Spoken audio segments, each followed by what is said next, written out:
We're going. We'll go to Montana. We're going out west. We're heading We'll to find some Indians. California. Okay, here we go. I didn't know this thing did this. It was so funny. I was like, wouldn't it be great if it rocked? Oh my God, we're gonna get kicked Aren't out. they? No, they must have intended this. They must have intended this. It wouldn't be rocking like this. No, we're not gonna. We're not gonna. This is the way it's supposed to be. Rock and roll, baby. It's like riding the horse, dude. See you guys later. We're gonna head out to California. This guy, he is crazy. That's crazy. So when you do something like this, do you have someone out there on the horse to take a few pictures to? Yeah, this is a model I shot in 2018. Okay. I'm still using, I took like 1,000 photos, Yeah. So I'm still going through a lot of material. I like this pose, and the rest of it's just made up. Yeah. Oh, made up. Yeah. Invented, but I've been out in places like this and sketched, so I, have an idea what it looks like. But So that's the spot inspired you. yeah, but I had to build the design to work with this pose. Yes. So, To frame it. but that's, you have the freedom to do that, to make things up. So that Oh yeah. it all works. It's called art. Yeah, the artistic license. Supposedly, right? Artistic license. Yeah.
People over here on stage.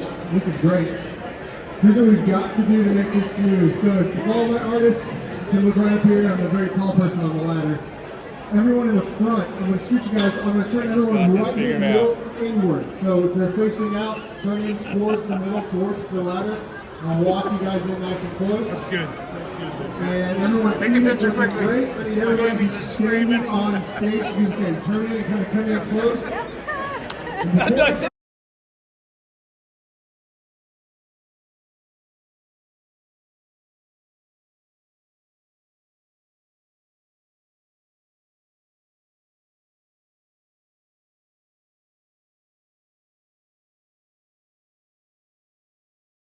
These carnations are on their very, very last leg, and I thought I would do a little sketch today. I bought this tiny little vase. It looks kind of mid-century, but I'm always looking for little vessels that are not super ornate, is that the word? And because my easel is just so big and I wanted to do this little sketch, I turned off these lights and just have these lights to be my light source. I even closed the curtains and I just opened them just a tiny bit to hit my canvas. This is a brand new pochade.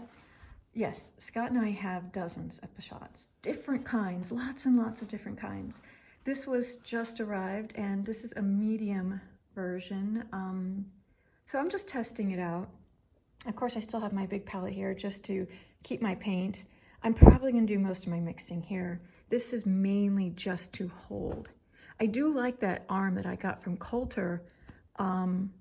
Yeah, to be honest, that would be something that I probably would use with this setup, was just that upper part, that arm that I got from Coulter Easel, because I don't really need this part down here. Simple, simple, simple. I consider these things like if I was gonna do a head block-in, right? A simple head block-in, this is what I consider to be a flower block-in. Just a bunch of flowers in a vase, simple, something in the middle, a simple background, simple foreground. I just like to show, because it makes me laugh, how I get myself into these little tiny corners, so I can only come in it from this direction. And because I am, you know, just looking at it from here, you know, it's hard for me to use other easels. And unless I get a box where I can control the lighting, this works for now. I want to talk about 2 ways to get yourself to take breaks. Now, these Vivas come in these little sheets. Normally, in my everyday life, I would just keep ripping off paper towels as I need them. But since I'm sitting, since I'm trying to work on something that's supposed to be quick and fresh, I just rip up a bunch, you know, a certain amount. I'm gonna say, I don't know, anywhere from between 12 and 20, you know. And when I'm done with this, then obviously it's sort of like a mental thing saying, get up, move around, do something. I also put on a podcast. And in general, podcasts are about anywhere between 42 minutes to 50 something. And that forces you to get up no matter what, too, to go change it, right? Otherwise, you can sit and paint too long. Yeah. So these are just tips. And it's, you know, convenient just to have it right here, and that way, oh, I gotta get a garbage can, so that I don't sit here too long and paint for too long. So 2 tips. This is also a board that has, it's not canvas. It is just a prepared board.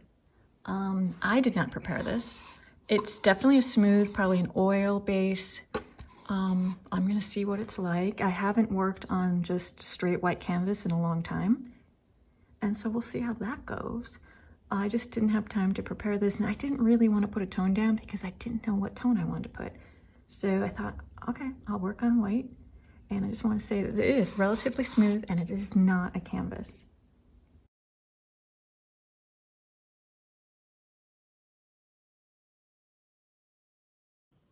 This was the little 8x10.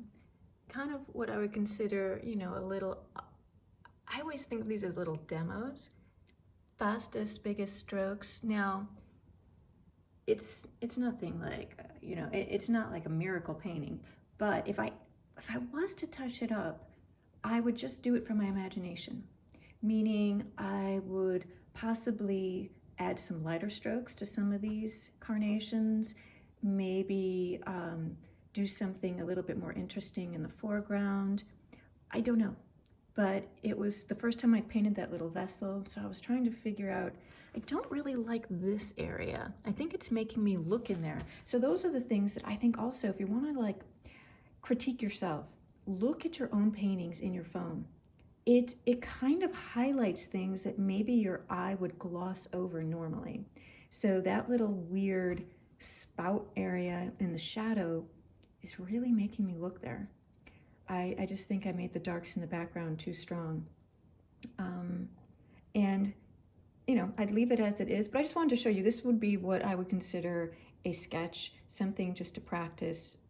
And if I was to work on it, it would be only from my imagination and not trying to like make it literal from the photo. I've been working on this still life, pretty much making up a lot of things. I decided to darken this area a lot back here because I needed to like choose, right? I kind of did this weird composition. Doop, doop, doop, doop, 3 things in a row. And so I'm de-emphasizing that blue bottle, which means that I have to put darks behind here. And even just adding some blues to sort of balance. And then I'm probably going to put some blues over in this area too. And just using a fan brush, kind of just doing some bigger strokes. Yeah, just, you know, trying to tie it together too. Maybe just have some of these carnations and flowers just be maybe a little bit bigger, so they create light shapes that like sort of connect instead of everything being separate. Because in life it was separate, but in the painting world I can connect them. I wanted to show some of the flowers that have been coming up, and some of them are so tall. Now, I've never planted these before, so I didn't really know what they were going to look like, but I love these. They are very, very tall, and I feel like I almost have to stake some of them because look at how they kind of bend over. Look at this one. They bend over. They can't really sustain themselves. I might have to get some like bamboo stakes or something because yeah, they get weighted, you know, they're too tall. But I just think those are beautiful blooms. They're all not all blooming at the same time. So hopefully they'll, you know, maybe, and there was multiple on that one stalk. These are definitely blooming more over here than over here because I think this bed doesn't get as much sun, and maybe that's it. Yeah, look at that one, that's tilted over. That one's a white one. So I didn't know what colors were gonna come out. Anyways, it's so nice. I think I can dry these. I think these will, and I have to figure out which ones are perennial and which ones are, you know, annuals. But look at that. I really should paint these. I mean, I planted these thinking I was gonna paint some. But I'm gonna definitely do more of these. Oh my gosh, look at that. So pretty, and I love that pink. Look how tall those are going. Whoa, I forgot the names of those. But those are cool. They're really sturdy. I mean, they're like, the stems are really strong. I don't know if you can tell, but there is a depression in here, and that's where the deer go. They have squashed my wildflowers. I guess it's a cozy, like, you know, mattress for them. Oh my gosh, the sunflower's coming right there. Holy cow. Ooh, and look at how my white rose is coming up. Wow, it's really having to climb high to get the sun. Anyways, I showed you that kitty house over there, and luckily, because Scott put the food right there in front of my studio, if and only if we're in the house, we can see the kittens play in this little opening and run back and forth. So at least I know that they're okay, and that makes it fun. Although they have to dash for their food. Tomorrow we get the building. Scott spent a lot of time, you know, using his toy as chainsaw and cutting things down. So hopefully, oh, these are pretty. Look at this. This is a Rose of Sharon. Wow, this was not a healthy bush. We really trimmed it back. Luckily, wow, they came back nice. Okay, good. Can't wait till tomorrow. This is gonna be tricky. They're gonna have to get that building across, down, slightly on a tilt, all the way back there. Exciting, and it's not white. Oh God. Luckily, I didn't realize he had actually 2 buildings on there. Pretty much what we ordered is a fancy shed, or people might have even used them as a garage. But it comes with a metal roof, and it's going to be insulated with electricity, so the carpenters are coming tomorrow to do all that. We got to design it where we wanted the doors and windows and where we wanted all the outlets. So he's gonna take it along that way. We never actually come up on these porches. They're great for creating shade on our house, but I mean, unless they were screened in or something, but we just never, ever use these porches.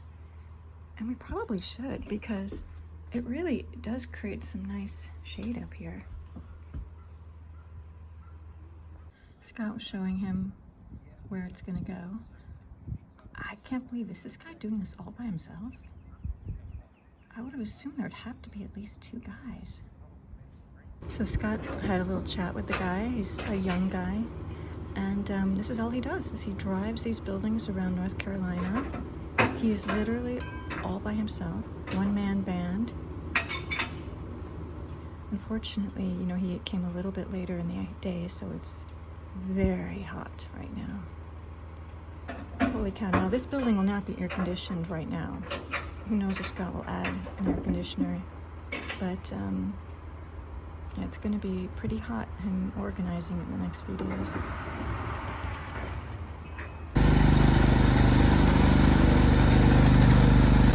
Oh my God, this is amazing how portable this little, that can actually lift that building.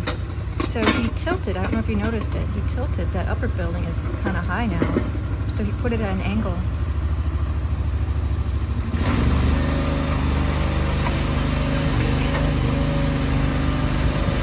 Scott's filming also, so funny. This is something that we should have done years ago, but Scott just has always been very frugal and never wanted to spend money. So I think it was just the fact that I found this place in our town that were selling these, and I think he just was at the right time to like tell him, Scott, we need to get one. Because yeah, he always said no, he just never wanted to spend the money. This is shocking. Look at the leverage. This tiny little machine is carrying, this is 20 feet long.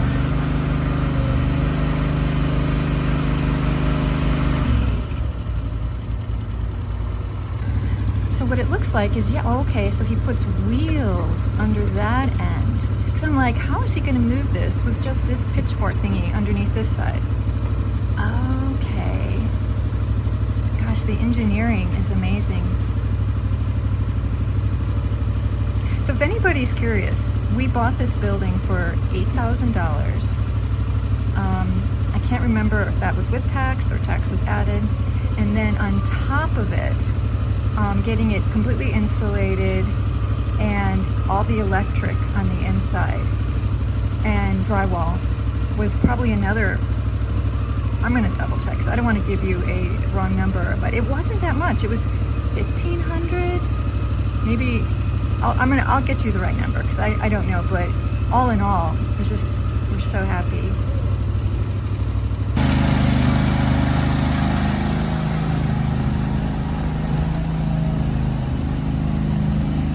Oh my gosh, so that really goes downhill.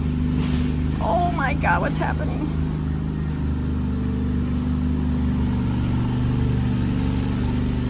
I'm sure he's had harder installations, but I'm glad Scott cut all those, oh my gosh, this is exciting. I can't believe you can just move a building like this.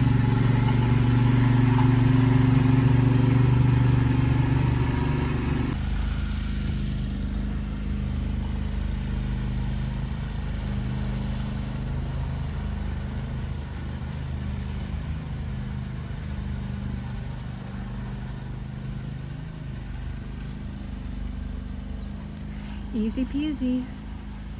I really thought that it was going to be harder. I thought they were going to have like a huger machinery kind of taking it down there. So now they're just going to level it with cinder blocks and make sure that it's parallel to Scott's studio. And you know, that big garage door will be open most of the time whenever he is cutting things like for crates. Okay, I'm going to go get a closer look. We were talking about how it looks like a little bit of an optical illusion. And you like it just slightly back off your door? I want it slightly back because, you know, the power comes to the solar panels under here. So I want to make sure that I don't... Oh, he's saying that the power from solar panels gets to his studio, and so he's going to have that building just a foot or two back. Okay. And then we have to put gutters on this because it's so close. You don't want the splatter of the water, and you want to be able... Hey Scott, you see how he opened that door? It almost touches, so make sure... Once we lower it, it should clear it. Oh, right. Remember, it's up on these things. Oh, okay. So it's going to come down lower. Oh, right. I just thought of that, though. I was like, we had to make sure that the door could open. About that right at the beginning. Oh, okay, good. Yeah. Wow, it's hot out here. I mean, it feels like 100 degrees. It's close. It's pretty hot. Oh my God, I feel sorry for that guy. Wow, it's nice to be in air conditioning. I can't believe how nimble he was. So I'm not going to go in that building until it's a lot cooler. I'm sure Scott can open that big door and air it out. But yeah, it's way too hot to go in there and start organizing. He said he could do that. Oh, so you made it so the building was higher because of the fact that our yard is so sloped that you've had to put a little bit of a drain here, and you know that water kind of comes down here, and you were nervous that It flows off this way, and it goes right under that. And so you want the water he to could go have put underneath he was saying it. he could have put those on the ground. Yeah. But I said, no, we want to put them on Because you don't want blocks. that bottom wood to rot. Yeah, You don't want water. to. Because honestly, even if it wasn't touching the ground totally, over time, Yeah. people know like the ground starts to get raised and the dirt. You see, this is what happened to these bricks: is that Right. water came here and started to create a channel. So we'll try and make this little area in the middle nicer. Yeah, and we're going to And, put I'm gonna put gutters. gutters on both sides. But yeah, we'll there, probably so put the those water will bricks come back and make it a little area out here that maybe some bricks or some pavers so that you're not Otherwise, just what happens stepping. is- I know it looks a little bit strange that it's higher, but I guess just because our yard is not completely flat. Well, I may put a little ramp in the front Yeah. if I want to roll things up to it. Yeah. So I'm probably going to build a little ramp in the front. Well, I'm just saying we might put we'll put some pavers out here Yeah. to make it easier to stand. The ramp doesn't have to be the whole width, but Yeah. just something maybe to the side so that I can Yeah. roll a Because it dolly looks a up little there. bit, let's say, not the greatest right now, but we'll try and make it look nice. Yeah. It's the next day and it's still incredibly hot. But there's a guy, I don't know if you can see, there's a guy out there. He's gonna insulate it and drywall the whole thing. And he had to bring his 8-year-old son, I think. Probably because it's summer, and so I can't even imagine how hot it is in there. There's that little fan in the lower left, but luckily Scott had that because he didn't even bring a fan. I mean, what is going on here? Can you imagine? Total heat stroke. It's 7:40 at night, and that one guy with his grandson, I guess it's his grandson, has been working most 8 days. He had to go get some more materials, but he got in 2 friends, and I think that must be his daughter who's bringing him dinner. I mean, it is so sweet. It's a long day for them. Luckily, it's cooled down a little bit. It's hard work. It's the next day. They didn't finish it last night. Wow, they work hard. So it's Saturday morning. I think they arrived at 7:30 in the morning. He brought his little grandson back. It's very sweet because Scott was talking to the little grandson, and he really just hangs out with his grandma and him. And the grandma takes him to deliver Grubhub every day, and he takes him on all his construction. And he doesn't get to do summery things, And Scott took him into his studio and had him draw with him, which I found so wonderful. And he asked the boy, "What do you do during the summer?" And the boy said, "Well, this is the funnest thing I've done. Got to go in Scott's studio and draw with him." So that's sweet. But yeah, there are a lot of hardworking people out there. I hear lots of saws going. People on our property and people way down the hill, about a mile away. Sounds really carry. Anyways, from our house, I see deer here all the time. And I was wondering, why is deer here all the time? I've lived in this house forever, and I did not realize that we had a plum tree. I have never... Now, a lot of the plums have dropped and the deer have been eating them. Oh my gosh. I'm gonna trim one of these branches and paint it today. I mean, I swear this is the funnest thing ever. I didn't realize we had a plum tree. Oh my gosh, look at all these plums. How cool. I just cut some of those plum branches, and I'm gonna set up a little still life over there, and I'm looking out at the guy doing the drywall and doing all the stuff inside the building, and it's sad because Scott told me, he just told me now, he didn't want to tell me yesterday, that the lady that we were working with, the lady who runs this business, it was like, I was so proud of her. I thought, she's this, she was probably 29. And she'd had this business for about 4 or 5 years. And I was so proud of her for being this woman running. She had like 3 businesses in one. And Scott just said she tried to gouge us. You know, this happens so much in building, construction, all that stuff. And so Scott, you know, told this guy, because he's just a contractor, and he's pretty much just an independent contractor. And he had a couple friends come over last night to help him, and he's paying those guys out of his pocket, like out of his. And, you know, and she wanted to get paid in full before it was done, and then she wanted to add $2,000 for some drywall. And Scott's like, well, do you have the receipt? And of course, then all of a sudden her phone doesn't work, and all of a sudden she can't find receipts. And so and I see the guy right now talking on the phone, and he looks upset. So maybe his friends were going to come and help him today, but maybe they're not coming. But Scott wanted to be honest with him and say, well, this is what she did. And, you know, she didn't want, and also, you know, when bosses are like this, and galleries can be like this too, where, you know, they say, don't tell the other person what I'm getting paid. I don't want them to know. So the lady had asked Scott, you know, like, oh, well,